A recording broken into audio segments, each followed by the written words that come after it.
Hello everybody, welcome back. Today as well we have got you another video. In this video I'll show you how you can simply go ahead and log into Xfinity. But before that, please do make sure to like our video, subscribe our channel, and without any further delay, we're simply going to go ahead step into our video.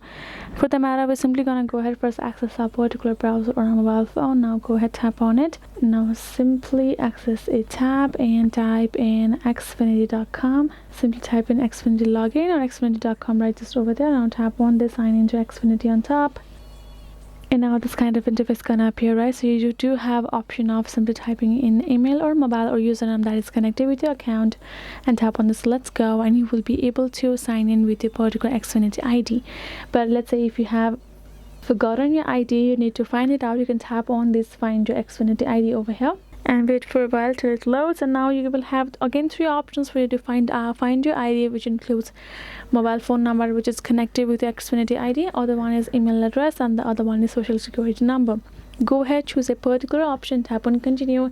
They will simply find the number find a ID that's connected with your account and simply send you a code. Once you enter that particular code, you will get to access your previous Xfinity ID just like that. That is the way you can do it. Hope this video was helpful to you all. Thank you so much for watching, and I'll see you guys in our next video.